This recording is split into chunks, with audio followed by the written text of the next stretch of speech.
Blimey!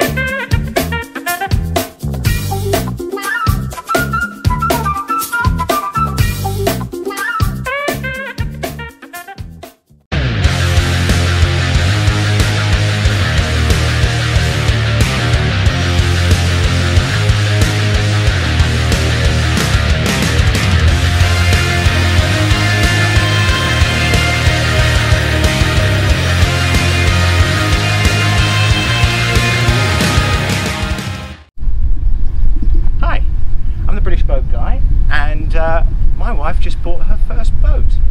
This it is, right here, a Scarab 165. Now, why something like this, you may ask? It's actually a really cool little thing as a first boat. It's a little bit unusual to drive, but I'll show you that when we go out. But I'm going to give you a walkthrough. It's a used boat. It was built in 2016. I think this boat now retails, as it is there, at about $32,000. And we found this one for $21,000. Very low hours, perfectly looked after. It's got an aftermarket wake tower, which I'll talk about that shortly, the pluses and minuses of that. I'm going to tell you all the good stuff. I'm going to tell you a few little bad things as well. And I'll also show you how to dock and manage a jet boat, which is a little bit different from driving a normal boat. So we'll start off with the back of a jet boat. What for me is great about a jet boat? Well, what's bad is that it's absolutely useless in the ocean on a boat this size. Just don't even think about it, but on a lake, flat water, which is exactly where we're keeping this boat, I think it's ideal. First of all, if you've got kids, big thing, there's no propellers. That's a huge thing. You've got kids jumping off the back, propellers are incredibly dangerous. And you know, you just need to make a mistake, the boat's not in neutral, or you haven't shut the engine off, and it's just horrific. None of those problems there. There's literally a simple jet with a nozzle. Under there, there's a boarding ladder, really good quality boarding ladder actually, that doesn't flop around, and Scarab have done a great job. Big grab handle, all the things that you'd like to see in a boat. Got these great comfy chairs on the back, speakers facing aft. Basically the life of the party with this thing. It's great fun, and the seats are actually really comfy back here, a great place to sit. So I'm really impressed with that with Scarab.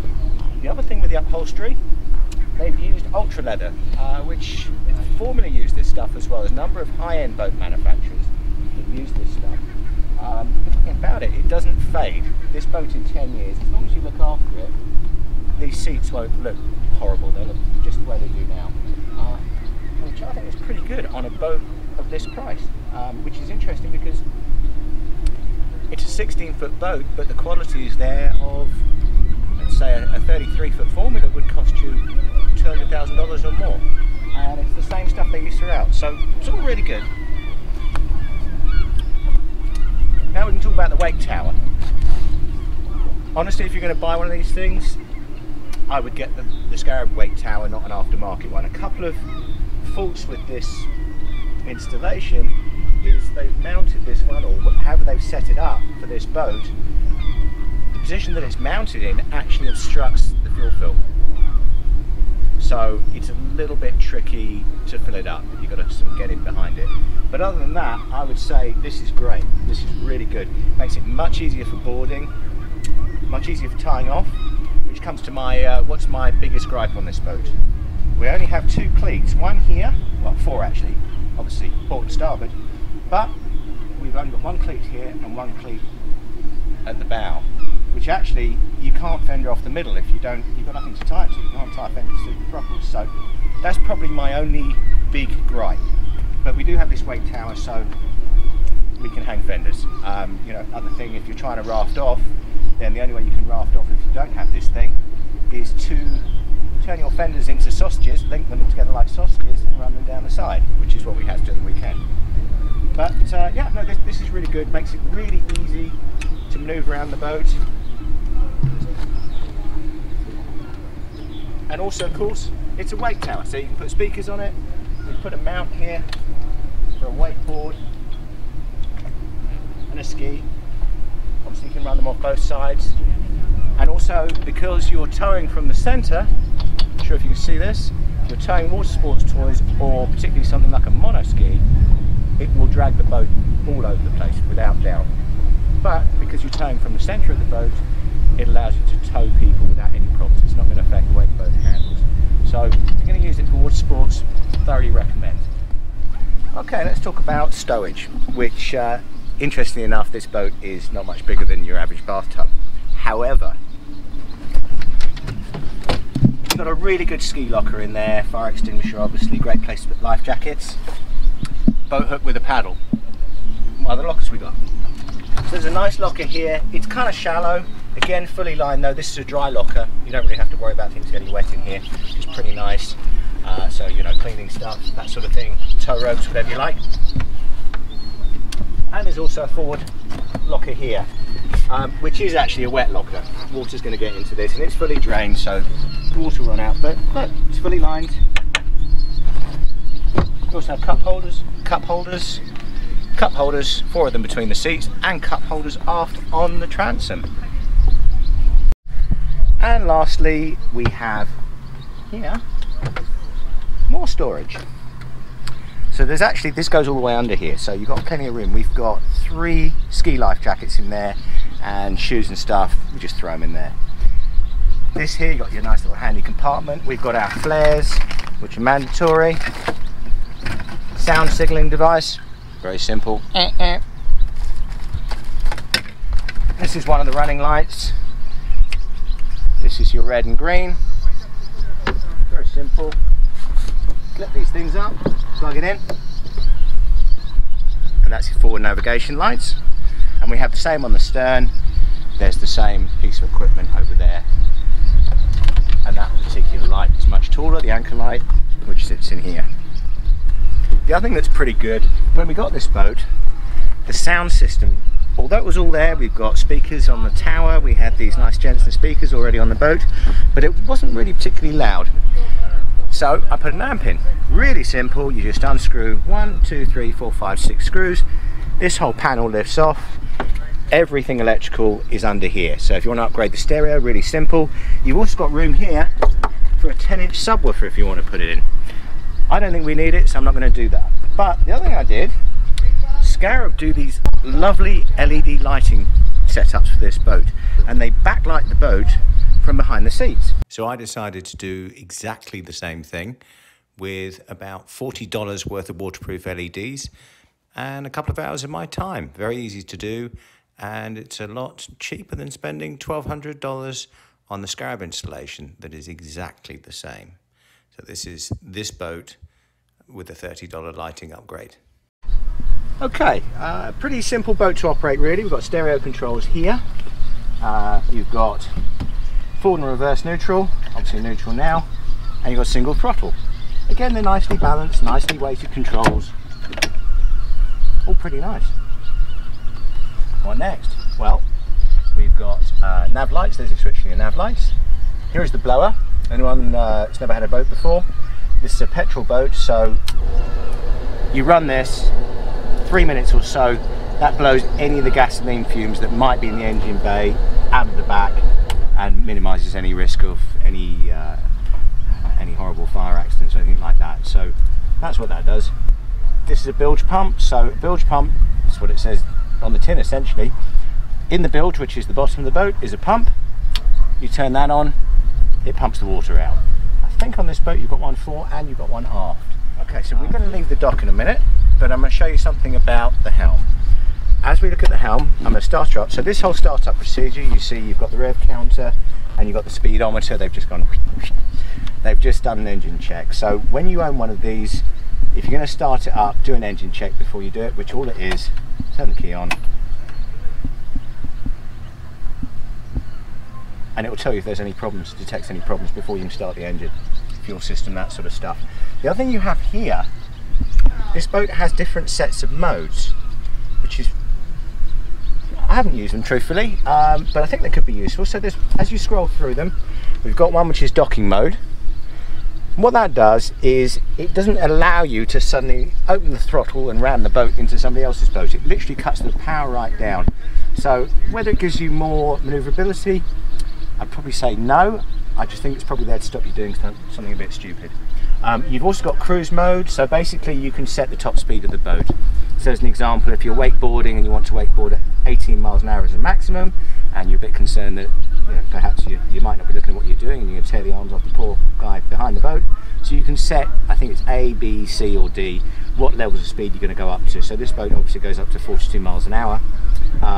Perfect ski speed for a monoskier, 32 miles an hour, 28 to 32 depending on how good you are, or 36 if you're really good.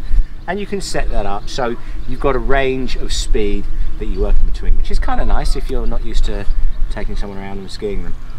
That, I think, is all the functionality of the boat. Oh, we've got a little depth finder just here, this one, little Hawkeye, and that works really well. This boat only draws 1 feet, so it's only that much in the water, so and it hasn't got any propellers. You don't really have to worry too much about what you're going to hit, but nevertheless you've got a nice little Hawkeye depth finder there, and obviously ignition key. And this, just like a jet ski, anyone that's driven a small powerboat or anything water sports toys, you clip this to yourself. If you're going to fall out, you're going to cut the engine, and in fact if you forget you're wearing it and you stand up, you also cut the engine. But you can't start to run the boat without this kill switch put in place. Simply pulls off if you fall off and the engine stops dead. If you don't wear this and you just leave it dangling and you fall out the boat, then the boat will just keep going at whatever speed you're at. So say goodbye to your nice jet boat. So we're going to reinstate that. Okay, so let's take her off the dock and take her for a spin. So I'm just going to start her up and I'll push us off.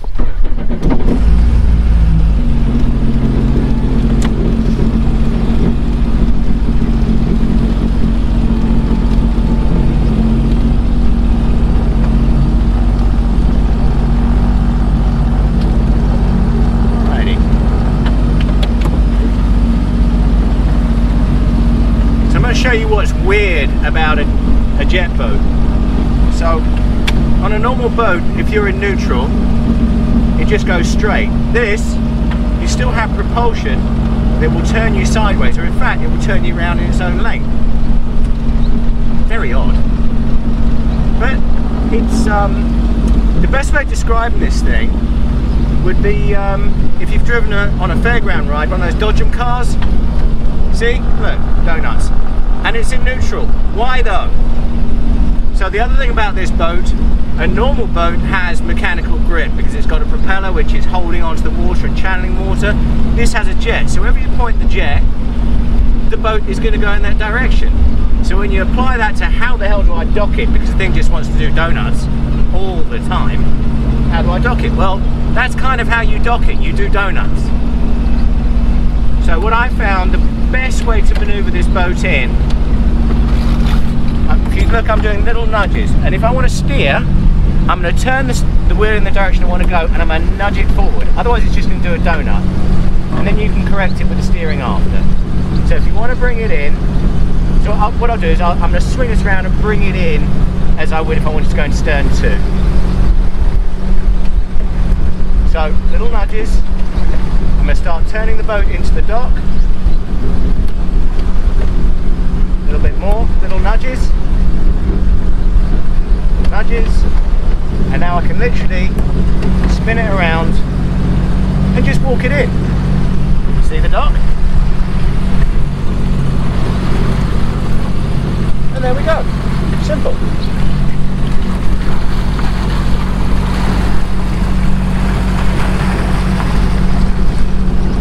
Now, that is all a little bit weird because if you've never driven a normal boat, they don't do that. So, and when I explain it doesn't want to go straight. So if you look in front, I'm trying to go straight. The only way I can go straight is to constantly steer it like a jet ski. You just can't leave it to its own devices. Seriously, I mean, if you let this thing go and the wheel is just slightly off centre, you're doing donuts. Why?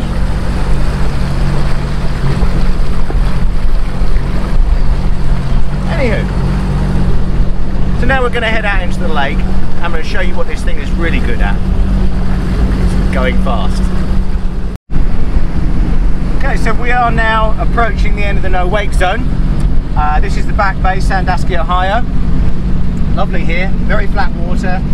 This piece of water is about, I'd say, 10 square miles where you can rip around on. It's pretty good, pretty good. I wouldn't take this out on the lake if there's anything more than about a foot of chop.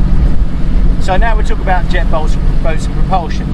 This is powered by a jet, which means unlike a propeller, when you hit it, you get cavitation, which is a bit like doing a wheel spin.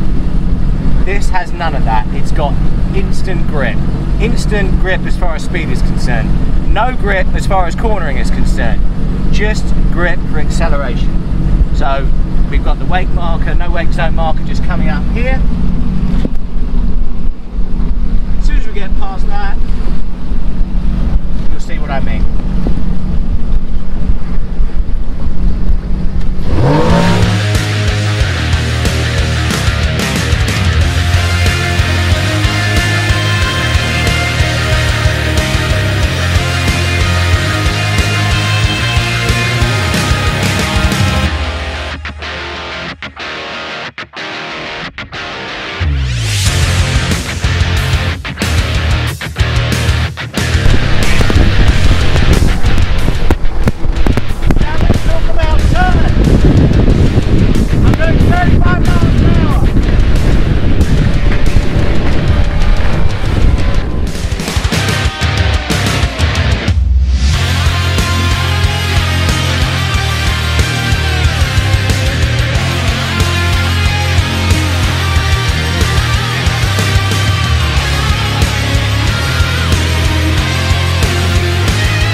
Inexpensive way to do it.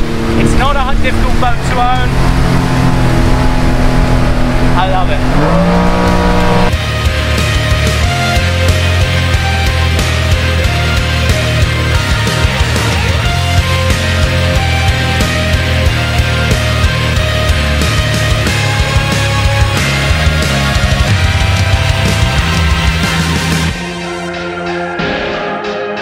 If you've enjoyed this video, please hit like and subscribe. Blimey! To see more videos on the latest and hottest boats out there, don't forget to subscribe.